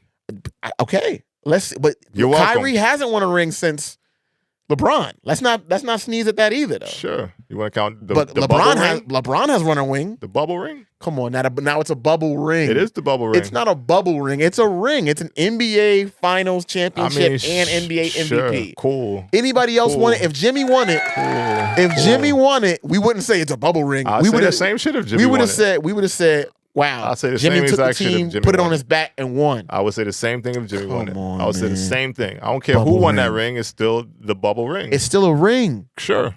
It still counts. Sure. Still made from the same so gold, if you want to same count metal. That one and say Kyrie Irving should have stayed with him and just that, whatever. Like they was clearly going through something. He ain't like playing with LeBron for some reason, so he wanted to go somewhere else. He ain't never say it. Why would he? I just don't understand why it's easier to sit second fiddle to the white boy than versus paying. I don't think it's easier. It's just where his career is going because he tried to play second fiddle to Kevin Durant. He tried to be the one who was first fiddle with Jason Tatum and Jalen Brunson. Yep. Not Jalen Brunson, excuse me. Jason Tatum and Jalen Brown. Yeah. Sorry. No, he tried to be the one to work with them and get them on and lit. So it's not like he chose Luka to say, I'm going to go play fiddle to white boy. Like, I need a running Dallas, you're running away from the one dude who could have got you probably 2-3 chips. We don't know that. Coulda. We don't know that. We don't know that. I'll concede that. But all I'm trying to say is, to me, it just seems like we could have easily avoided this 7-year journey with Kyrie. I don't even like the energy you putting out around my man going to the finals right now. This What's is I'm like, saying? this is like you the one that asked me to say it. I wasn't gonna say it. I did, but now you're throwing all this salt on It's not on salt. where we at right now. To me, you know, I said I still am and critical. not for nothing, LeBron is older than Luka Doncic. So Kyrie being the one to try to extend his career from a competitive standpoint to say, hey, I'm a rock with homeboy because I might have a few more years under my belt of really competing for a championship. You said LeBron's older, like Kyrie's not older. He's older too. Yeah, he's older, but he's not as old as LeBron. No, LeBron is old as dirt as in LeBron. NBA. 22 seasons is what he's about to go into. Old as dirt. He old as dirt in NBA. And he's still performing. Great. Cool. I'm just saying. Cool. But we see what his teams is doing now for the past couple of years since the bubble, and it ain't getting it done. I agree with that. It ain't getting it done. I agree with that. So I don't blame Kyrie Irving for saying, like, I'm out of Brooklyn Unless because you count James the Harden NBA is a Cup. pussy. And Because they got the NBA Cup too.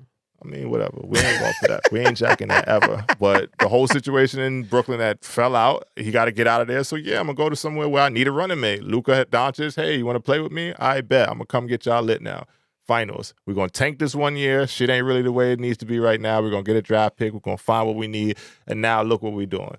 Ran through everybody. And you can't say they passed to the finals was Fugazi. They beat quality teams the whole way. They did. Luka Doncic is the best player in the NBA after Joker. I'm going to just go hands down with that. Whoa. After Joker. So you just said he wasn't the best player on his own team. Now he's the best. I said play second fiddle. I said that. So wait, is he first fiddle or second fiddle? Either on you're any the best given player night, he can or you're be. not. On any given night, he can be the best player on that team. I don't understand how you're putting Luka as the best player in the league when After he's Joker. not even the best player on his own After team. Joker. No, I said depending on the given night. I just don't give him that. I'm not giving Luka that. I'm not giving him second He best don't need player you to give in the it league. to him. Because we're looking at him. He don't need you to give it what to are him. He's showing you he gonna take what it are right you now. What are you basing that off of? What What has he done? What are you looking at? He's made it to the finals. That's now, it. right? Yeah. That's it. He didn't even win yet.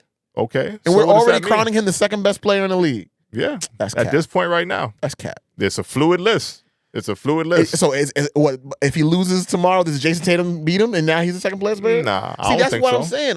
Because you're saying it's I fluid. don't think so. But how are you determining that Luka is the second best player in the league? Because I'm looking at it with the eye test and I'm understanding what's in front of me and what I'm looking at and what I'm seeing. You're saying you're seeing someone that is not having to play as hard because he has Kyrie on his team. That's what you're saying. Goes right into my point about what you said with LeBron. So same thing. So what do you say? But he's performed. LeBron didn't have to play as hard either. But he's with Kyrie on performed his team. even after Kyrie left. That's what I'm trying to say. Okay, and Luka's performed before Kyrie even got there. But he didn't get to the finals. He got to this conference finals. He lost. He has to go through his paces. He has to go through his, like, Jordan didn't make it to the fucking final until he got his ass kicked by the Celtics and the Pistons. True. So you're going to go through your lumps early, but that did not mean Jordan was not the next best thing in the league as he was, like, smoking. I just think that we didn't crown Jordan as the best player in the league until after he got a chip. I mean, that's when it was cemented. But I'm talking about just basketball. Like, what are we looking at? You're looking at a stone cold motherfucking killer with Luka Doncic. I agree with you. But Stone when you got cold Rudy killer. Gobert guarding you at the 3-point line, I don't think you're making.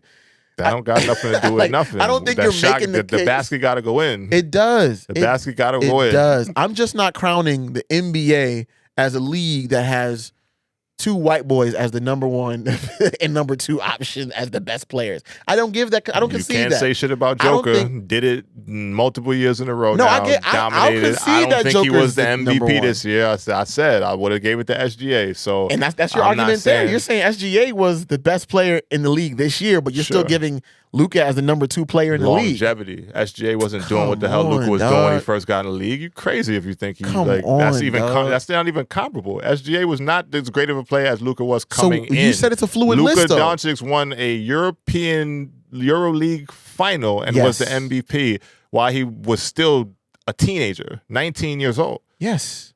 And then came to the league and said, this shit is easier over here because that shit ain't as hard as And it is won overseas." nothing. Okay, but And won again, he nothing. still has to go through his paces. He's already a winner Oh, I understand that. globally. Oh, He's already a winner Outside of the globally. NBA. We know that NBA is He's the cream of already the a crop. winner globally. The best of the so best now he's of the coming best. to this league and little by little proving like y'all motherfuckers got to deal with me like forever until I want to hang this shit up. I still don't think he's better than Kyrie, and that's on his own team. I think Kyrie's more skilled than Luka. I'm not gonna say Kyrie's a better player than Luka. I do what I said is what are you looking at that the eye test? It doesn't because prove. Kyrie's skill level is a product of the prototype of player that he is. Yeah. Height, weight, like the things you have to do as a basketball player to be successful He's still at your catching position. lobs. Come on. Like, what are you he saying? caught one lob and dunked it, and everybody went crazy. Like, I'm just Kyrie's not an saying. above the rim threat. Luka's not an above the rim threat. No, he's not. So what I'm saying is, for the prototype of player Kyrie is, he's a small guard in Yes. NBA standard. He's a small guard, Yes, so he he has is. to have a different package of skills to be successful, which just so happens to be the illest package of skills for anybody Best package in the right. league, just because the height that he is, the ability that he has to manipulate the ball and angles and be as successful as he is scoring the basketball, assisting the basketball, handling the basketball is unprecedented. So Like, so where does he fall then? If you're saying Luka's number 2, where does Kyrie fall then? Kyrie's top 10 in the league for me easily right now. So we got so Easily. This list is Top sounding 3 crazy. most skilled players in the league. So we're but talking top about 10 overall player Jokic, in the league right now. Luka, and who's number 3? I just need I don't to know. I ain't going there. I right just now. need to know because you're putting these. There's a 'Cause then lot I'm of gonna have people. to give a whole breakdown. We're I gonna be know. here for another I 2 know, hours. but I'm just saying you're putting a lot of people behind Luka in that statement. I just was like, nah, I'm not ready to concede that yet. I don't know if you watch Luka like that, bro. I know he's good. I'm Luka is a very talented basketball player. I understand He's a very that. smart basketball player. He's I also agree with that too. 6'7", almost 6'7", 6'8". He's not skinny. He's not like a wiry frame. You can't bully. He looks like you he can't- sells couches at Renter Center. His body frame is not like no Okay. chisel, no. What is Jokic? What does Jokic And I look can say like? that because I'm a fat guy too. So What does Jokic look like? It ain't No, about but- the body. It's about the ability. the Like, skill he's had. He's you know? he's great at what he does. He's very like wonky and is off the like he's like a short Dirk with and a there's little something bit to more. be said. And there's something to be said about putting to bed everybody that is at your position on the way to the NBA Finals. Round 1, OKC, SGA, the MVP this year, from my opinion. Night, go home. LA Clippers, the team that everybody was like, even myself said, hey, they might be in the finals this year if everybody plays. Kawhi didn't play. I think that, that's a whole That's a nother huge situation. factor there too. I already said it. If Kawhi's in that series, I don't know if the Mavericks make it that far. I don't know what the fuck be going on with Kawhi. I can't speak for that. I can't vouch for that no more. You are no he's longer wild. in my consideration until you come out and play when it's most necessary for your team to win. Last year, not bowed out. He was injured against the Suns. This year, he's injured against the Mavericks. You ain't out there, you can't be considered to me. Yeah, you it's can't. I don't give a fuck about what you do in the regular season now. Like, when it gets to the playoffs, are you out there? Are you out there to make a name for yourself and keep your name in the legacy conversation? I'm considering me So, maybe not again, being open-minded. We're going to go here again. SGA round 1. I'm going to watch the Clippers in round 2. Then I'm going to go to everybody's next in the league. I said it myself. He's the next Jordan. He's the next Kobe. This is that, whatever. I did say as soon as that series started, I did not like how he called out Kyrie Irving. And that shit was a bad play. It's learning time for him. Yeah. He got to take his He got lumps too, humbled. just like the got Kobe's. And he got humbled. So it is what it is. But to take all those teams out on the way to the championship in convincing fashion, like, I'm busting y'all ass. I'm loud while I'm doing it. I'm yelling in y'all face. I'm talking to the crowd. I'm doing all this shit. This shit don't faze me. This shit does not faze me. Yeah. Like, I think I have bias. And I'm going to say this right now. hey, man. I have a bias. I'm taking accountability. I have to look at that a little bit more internally. I'm going to concede that there's a potential that Luka could be the second best player in the league, but I will reserve my decision until after the finals. That's fair. That's fair. I will reserve. Some people got to see it after a certain thing. I'll have to see it after then. But I'm not going to say he is, but what I still have. Saying right now, if he comes out here and does this shit in the finals, which I'm calling Mavs in 7, Yep. Stamp that man. Dollar bet? I'm willing to bet him a little more than $1 on that. A little more than $1. A little more than $1 on that. I want a dollar bet on at least the first game. It can end up being $7 for the whole series, but $1 for the first game. We can bet it. I'll bet Celtics. You bet Mavs. Mavs. I'm always going to bet Mavs because the closer they get to 4. Handshake On the pot. It's locked in. Locked in. It's locked in. Let's go, Celtics. Let's go, baby. Let's Mavs go. in 7. I don't even like Boston like that. I already said that before. You know, you just want to go against your boy. But watch when Kyrie put the hand of God on him and Luka come out there and go Don status on him. The first thing he said was Kyrie put the hand. You know what I'm saying? Like he knows Kyrie's the better player on that team. I'm not I ain't gonna convinced. say that. I'm not convinced. I ain't gonna say that. But I'm excited to see what happens. Two things can be true.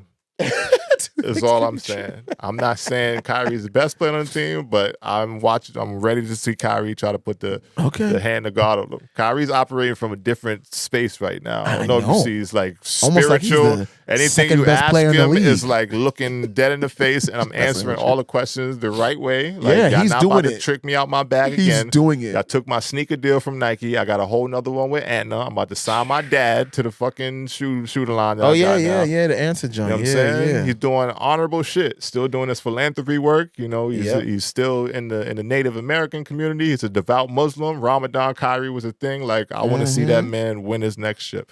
And I'm excited for him to be a 2-time champion too. Throw the trophy in all the people's faces. But I also want Jason Tatum to get his finally too. I mean, I want JT to get one, but I think it's Luka time and Kyrie time, and I want Kyrie to win one a little bit more right now. Come on, than Boston. I would want, you know. Come on, JT. Boston. I've never rooted for you in my entire life. Man, you don't even like Boston. I don't like none of the teams. That's crazy. I'm been just on a guy here who wants to see basketball. Like I want to see good basketball, and if this is the way they got to get, look, if you needed some inspiration just to prove him wrong in this moment, come on, Boston. Let's bring it home for your boy Waldo to I'm about to give him what they call that whiteboard material before the game. Come on, y'all. Look what Dwight of the EFS podcast There you said. go. You talk about receipts. Like, here's the receipts. Yo, put me in the next ad, JT. Please send us do to it. the roof. and I want to get invited to the parade too, because JT, I'm the one that's believing in y'all. Let's do it. Put me in the ad, or Kai. Come through. Or I need very 50. much like if Kai says, "Yo, I saw that little clip you did." You know, after we win the ship, yo, dropping the DMs, yo, shouts to you, salute, Kai, East Coast legend, Jersey legend. Let's go. I'm not a Jersey guy. I'm still coming to that parade too. What you mean? Hey, I'm coming there too. Look, EFS Pie was promoted. I'm coming. I would have loved to get the new Antas, Kai. I would have loved to get them, but you know, end of the day, you ain't making them shits as accessible, and I ain't seen no size 15s on there. Come on now. So if you could do me a favor and up the size and make them a little bit easier to buy, then I got you. 15 wide. 15. It ain't gotta be wide. I got narrow foot. Narrow foot. We Gucci. Just get the 15s on there. Win this shit, and I'm rocking Kyrie's Antas all day long, all summer long actually. Even the ones with the little tassels, the Native American shit you did, fire, my boy. I see you out there, man. Go get this shit done. Those were nice. I like those too. You know? I don't know what the hell I'll wear them with as a fashion statement. I don't know what I would wear them with. But find something. You know. You gotta go hit it. Dapper details to find something. I got you, Kai. Size 15 is all I'm saying. Put them on there. And all you other shoe brands too, because they're pissing me off right now. Because every time I want to go shoe shopping, I don't know what inflation or whatever the price of materials, but the size 15 is not accessible like that. I wear size no 13. More. I know, bro. Shit be nasty, man. It's crazy out here. Shit be Crocs. I'm mad at y'all too. Last year, y'all been dropping a lot of the size 15s off in the fire shits. Like that, stop doing me like that, man. I'm on my soapbox D now Burke because as a tall man who like to get fly, I like my sizes accessible and easy to buy. Like shit is crazy out here, man. Got to start rocking all my shit over again, which is fine because I got enough shit. I got enough shit. But when I want to cop some new shit, I want to see it on the site, and I want it to be. You know what's funny? Because of the verse from Kendrick, your boy, I got me a pair of FUBU. Oh no, yeah, that was fire. I was like, nah, I'm doing the FUBUs. Yeah, that was fire. I like that. And again, I'm not saying that they're the good bad shoe. I'm just saying I just like, yeah, I'm gonna give me a pair of FUBU. No doubt. I was like, classics. Yeah, but, so now we check the finals out tomorrow. Game 1. Yeah, I'm gonna get my dollar tomorrow. You said, right? Get your popcorn ready. Get my dollar tomorrow. We be straight. Yeah, no doubt. Bet. So guess moving forward from there, what we got next on the topic list? We touched on Kyrie giving his pops a shine with the Antas. I think that's fire. I did just glaze over that pause because glazing is a thing now, whatever. But I did glaze over that, but I do think it's fire what he did. Last thing on Kyrie, because I know I gave him hell praise today. Signing your father to your shoe line is like, that's ill shit. That's big. You know, I mean, that's beautiful. You know, that's beautiful. Like reverse generational wealth type shit. You know, like because technically, as you go through the generations, the next one is supposed to. It's like now here, I'm gonna throw you a bag too, sign you to my shoe line, and he ain't had to do that. No, you know what I'm saying. I think in his heart he did though. I mean, yeah, no doubt. But like, no one's ever done it before. Steph Curry could have done the same shit. Facts. Didn't. Facts. You know, so no shade to Steph. I'm just saying, it's different. Yeah. So I think that's he's not historic. number 2 in the league anyway. So why not? Neither is Kai. No, Neither is Kai. I'm just saying we're gonna have a conversation. Luka got to sign his pops, but Luka ain't got no equity in the brand that he is signed to. Different talks, different conversations. different conversations. Yeah, it's awesome though. But anytime I see like fathers being recognized and appreciated, I'm always up for it. I'm always for that. I saw a video recently, but it was like they had a dad call off the two dudes on a pod, and they were calling, and winner of it was going to see whoever his father picked up first. It was pretty dope, and they both called, and their dads picked up, and they were jumping up and down. So it was just a beautiful moment. Word. You know what I'm saying? Seeing fathers being appreciated for just no doubt showing up and arriving. So. Yeah, we'll touch on that a little bit more later with our Real Talk segment. It's going to circle back on that. But real quick, we're going to keep it hoop. What we got on there? Oh, your boy overseas. What's up? Everybody's boy. Jabari Parker. Oh, yeah.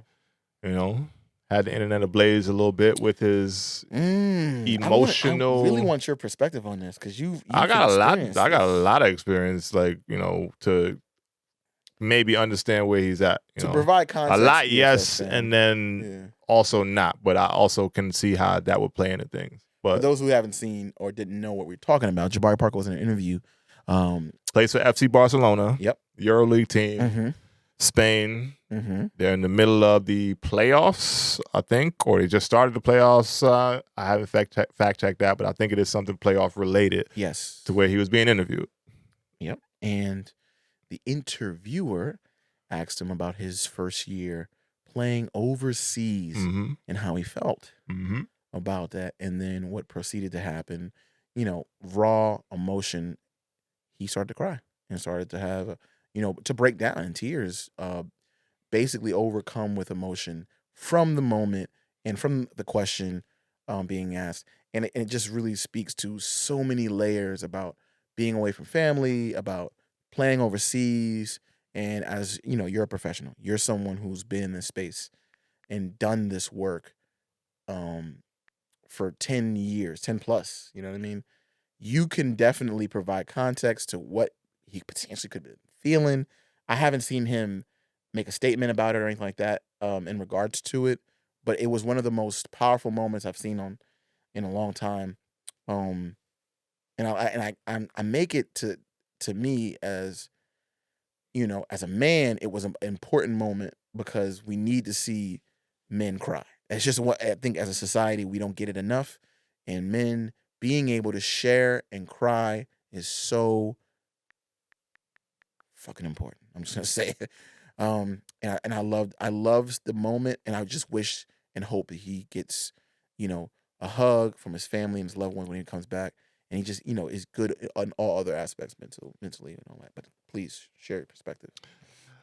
My initial feeling when I saw him get that emotional during the interview was, I feel like I know what he might be going through on a certain level. Not completely, because again, his basketball career was a lot higher than mine at its heights. But I think we have some emotions that can parallel in that regard. As far as just basic feeling. I'm gonna say first and foremost that Jabari Parker was a very highly touted prospect coming out of college. Headed into the NBA, high draft pick, a lot of expectations, a lot of what are you going to do on this level in the league, and if you're just the top picks, that's just how it goes. You're expected to go to the league and be able to produce. Your game is expected to be able to translate from the college to the NBA. Some guys, it goes great.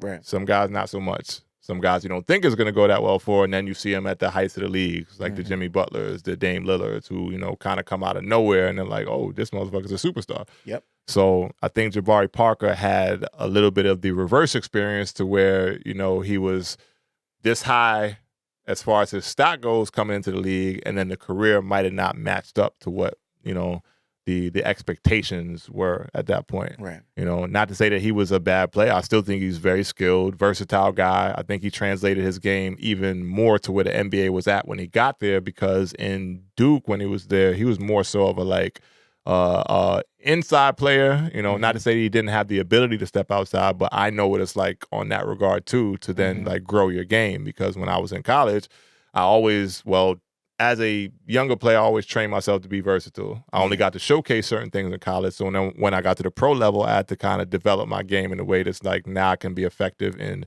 ways that you might not have seen, you know. So I think he did grow his game when he got to the professional level to be a lot more of an effective player on like the wing, shooting the ball and all that kind of stuff. I think a lot of his career was not exactly finding the right fit. Yeah. And injuries to where it ended up kind of pushing him out of the league to where he's now playing overseas. Right. That in itself is a mental, like, it's like a mind fuck for a player like that. Like, you know, you feel like definitely a blow. You're doing the most to try to stick in this league. Your body's giving up on you a little bit, and the situations ain't working out to where you stick. So now, what's the next basketball opportunity? The basketball, quote unquote, wastelands for the people that are supposed to be the NBA players is now, okay, you got to go play overseas now.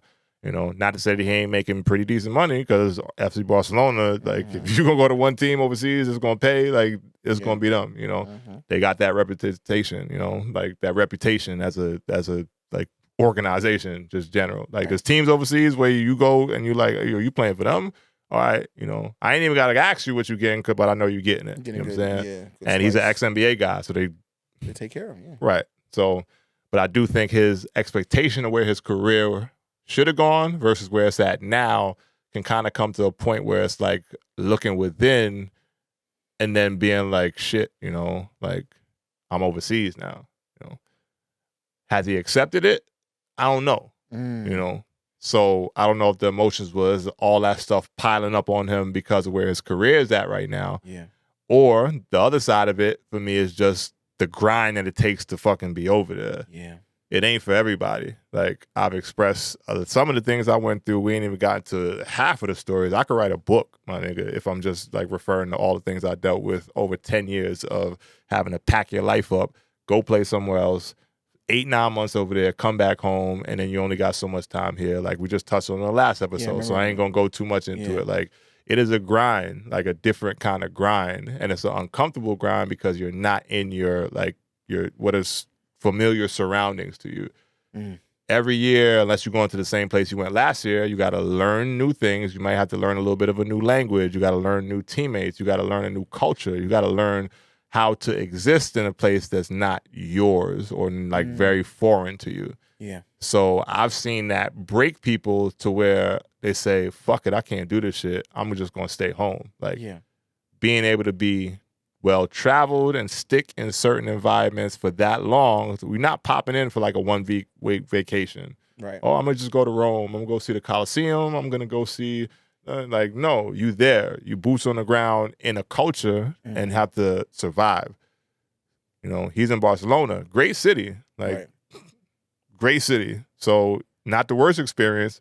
But again, if it's not something that's comfortable to you or to where you can gain comfort in it, it's going to be a little bit of a mental test and mental challenge. I believe it. He's been playing well over there, so it's not like he's not, you know, succeeding in some sense. But whatever he's going through up here, whether it be what I said before about the injuries, the way the career didn't go, or just now having to adapt to a whole new life because of whatever happened before you, even if you accept it, to say, this is where I'm at now, you still got to figure out how to survive, how to be successful, how to produce, how to go fucking get groceries, how to communicate when your internet is down and you got to speak to someone about getting your shit back up. Like, all these little challenges that seem so like easy when we're here become a little bit more challenging when you over there across them waters. So seeing it, I'm like, I can relate to a lot of that shit. Like, you know, would I have cried in the interview? I don't know. I've never gotten that emotional in front of a reporter, you know, but seeing that to me was like, damn, I hope he's okay. You know, because I know the space where I was at when I stepped away from the game was just like,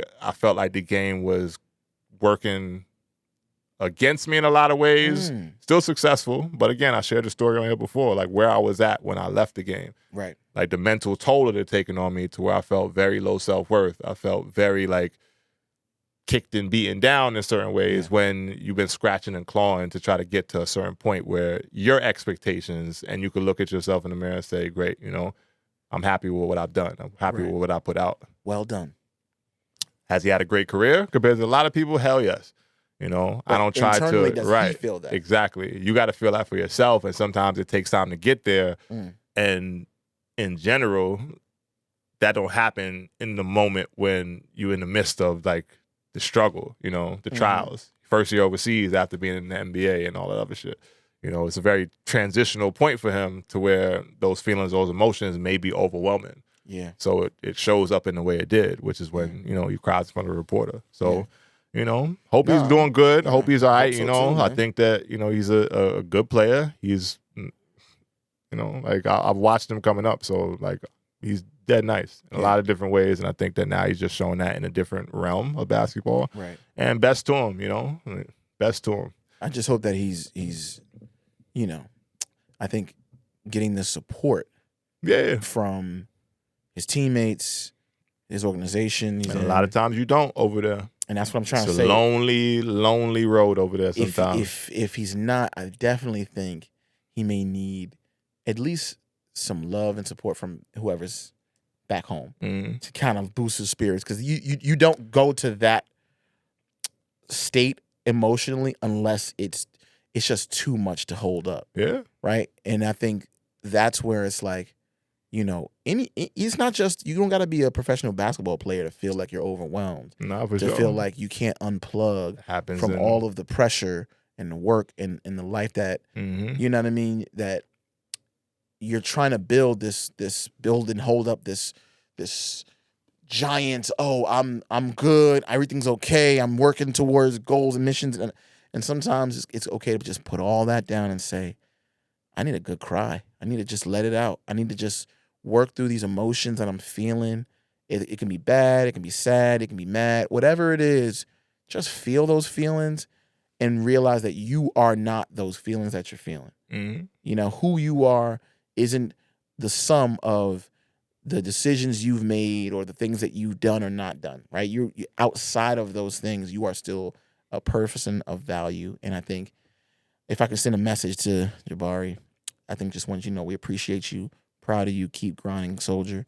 You know what I mean? Listen, don't let that break you down, brother. EFS family, man. And EFS all of you family. out there too, Just same, know, bro. You ain't alone. You're not You've alone, been there. baby. A lot of people have been there, so you know. Hopefully, you can have some resources to rely on. You know. Flip side though, another person who's overseas. I mean, not to say Jabari's not doing well, so I don't know personally. I don't know him personally to say what he's. But you know, I'm just going off of reacting to the video that we saw. Yeah. Shouts to Boogie Cousins. Oh yeah, one he time, just couple won earphones from him. You know, Boogie Champion Cousins. Boogie Round of Cousins. applause. Champion Boogie Cousins overseas. Big time bounce back on amazing, a level outside of just where your career has gone. Come on now. To now saying, fuck it, I'm gonna go get a chip over here, you know, and it'll be still the counts. MVP of the Still a ring. Counts. Hell yeah. Still a ring. I got Finals a trophy MVP. over there. Like, listen, like, you know, count your blessings, And man. I think he won Creator League too. Not that matters. I'm just saying. We're gonna count the Taiwan League a little bit higher than the Creator League. I'm just saying. But nah, shouts to Boogie Cousins. You know, another person whose career kind of took turns. I think a lot of his shit was I think he didn't get treated somewhat right, man. self-inflicted with, you know, his personality. But I do think like they kind of blackballed him and pushed him out the league too. So it was good to see him make his mark overseas, get the championship. So shouts to him for that. You know, EFS family sends you a big congratulations. Hey. Enjoy your summer, my man. You know, whatever you choose to do with it. And hopefully you're back in the league sometime soon, man. I'd love to see him on the NBA roster because he's younger than me for sure. Hey, Siri. Yeah, that's a How serious old is question. Boogie I Cousins? want to say early 30s. Not Bootsy Collins. Bootsy How old Collins. is Boogie Cousins? Yeah, early 33? 30s. Yeah, he's good. He can come back. Let that man in the league. Nah, he he a just got to dinosaur in the chill. league right now. Oh, Once they blackball you out, it might be a little There's bit nothing tricky you to can get do, back. Yeah, man. Isaiah, IT came back. Mm, He came back for a little 10-day John. yeah, sure. They signed him for the rest of the season. We see what next season looks like. So, You know what I'm saying? you know, but yeah. I think he on this path, he can get back. He just got to play the game the way it needs to be played. That's all it is. Time will reveal, and we'll see what All it right. looks like. But shouts out for now. We're Yeah. going to roll that into our Real Talk segment for the day. Real quick on the way out before we, you know, shut down our episode 17. Today's Real Talk kind of falls along some of the lines of, you know, the feelings and the emotions about what we just talked about. Yeah. I saw a post the other day, and it kind of resonated with me because I feel like oftentimes I'm in this space. So the Real Talk segment came off of a self-reflection moment that I had just probably earlier this week, I want to say, or end of last week. I don't remember exactly when it. So it's a post, and it don't really matter what it looks like, but it's a post of a guy like looking stressed and just trying to like, he's working out to try to make it through whatever he's going through. And the caption on the post is that just over here trying to figure out how to pay my bills, be more present, love my wife, give the kids an amazing life, stay in shape, eat healthier, save money, cut the grass, pay for a vacation, and not go insane. You know, so when I saw it, you know, certain things you see from posts, like they evoke emotions with you. Like that's what makes things go viral, being able to connect to emotion, which is what I learned, you know, while doing some research about content creating recently and stuff like that.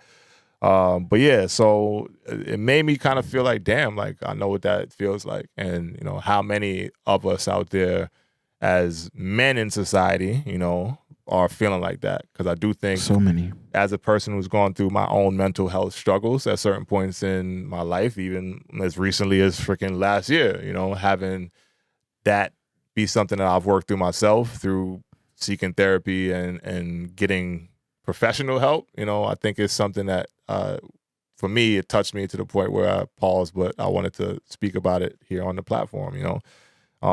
Men, you know, it is a crazy society that we live in, you know, and whether you are a married man, whether you're a single man, whether you whatever, like there's always kinds of expectations that men have to uphold within themselves and then kind of uphold within society, you know, and oftentimes that can get very heavy to where you may feel like you don't know how the fuck you about to do everything you're doing. Like for me, it really resonated just because I'm in a very transitional space in my life where now I'm trying to tap into so many things and grow. Like, so how do I balance all at once, you know?